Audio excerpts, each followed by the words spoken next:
Hey, what's going on, team? So there's two different reports, really three different reports that were released today during the pre-market session or right at market open.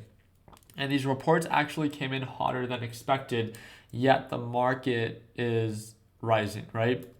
I wanted to talk a little bit more about this, wanted to update you guys on the overall day. So I actually just finished my live trading session with the Learn Plan Profit Group. We did really, really well. Overall direction, I mean, it was just a very easy day. Conditions are very favorable, right? Direction was very clear during the pre-market session. We're making higher highs, higher lows. We're adding more to it. There's nothing to overcomplicate. Anytime that it was oversold, I would add to it. Anytime that it was overbought, I would sell. It was oversold, I would add to it. It's overbought. Now I've reduced my position size. I only hold 3,000 shares as of right now. I'm up $22,000 on the day. So my position size is only $60,000. But if it pulls on back, I'll add back to 15, maybe 20,000 shares if it begins to indicate signs of a recovery, right? This is why position size is so important, because I was able to make money as it was indicating signs of an uptrend. But now that it's showing signs of a slight resistance, I don't hesitate to lock in profits and reduce my position size in preparation for a potential pullback, right?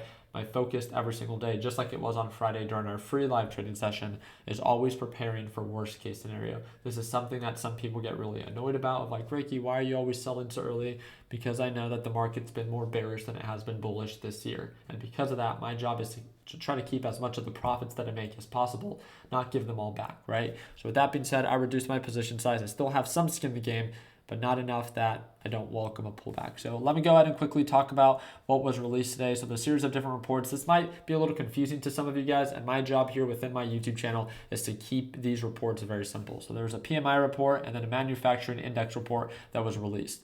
And if you look, we had expectations of 52%, but we came in worse than expected. It came in lower than expected.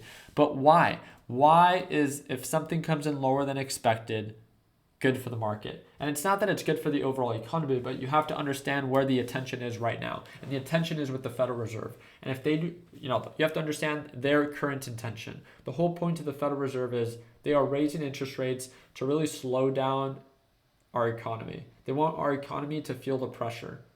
They want inflation to come down.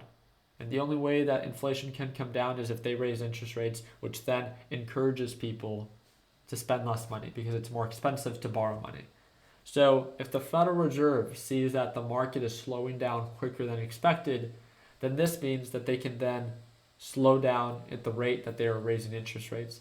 So therefore, you can then see why a quicker slowdown in our economy is better for the Federal Reserve. It's not that it's better for the overall economy, but it's better for the Federal Reserve, and they're less likely to continue to raise interest rates as aggressively. And that's really what's been bringing down the market, right? As they make it more expensive to borrow money. So I just wanted you to understand kind of how bad news is kind of good news right now when it comes down to things being worse than what they were expected for the overall economy. And this is why we're seeing the market go up. It's most often that if the economy or the reports come in as expected or maybe better than expected, that actually drives the market to go down, right? Because this only will justify the Federal Reserve to raise interest rates even more aggressive, right?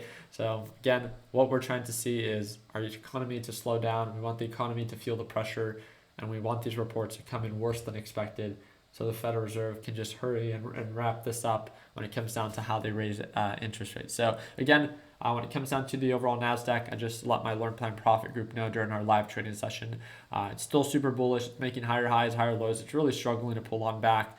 But what I'm looking for is to see if we break below the EMA and then maybe pull on back to the moving average and then begin to indicate signs of a reversal there. And I'd love to load up more within that area. I just want you guys to understand my plan as well of like, why am I not buying more right now? And it's because I'm preparing for a nice little pullback where I can buy in at the lower levels and make money based off of that overall difference. So I'm excited to follow up. I appreciate you guys' time. I hope I made it a little bit easier to understand what exactly is going on and why the market is rising.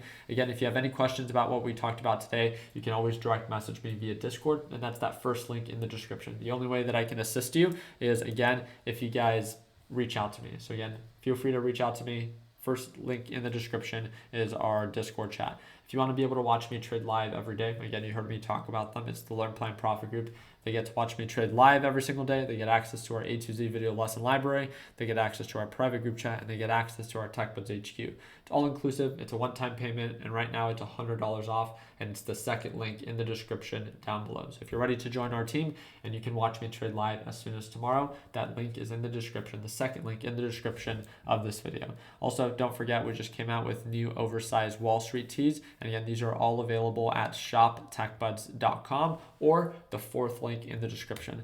I am using the Webull trading platform, and if you want to earn 12 free stocks, that is the fifth link down below. And don't forget to follow me on Instagram, and that's that third link in the description. So everything is linked down below. I appreciate you guys' time. I'll keep you guys up to date with these different economic reports and what's going on with the overall market. All you have to do is make sure that you follow me here on Instagram and on YouTube, and I'll do my part in making sure that you are up to date with overall market sentiment. So like always, let's make sure that we end the year on a green note. Take it easy, team.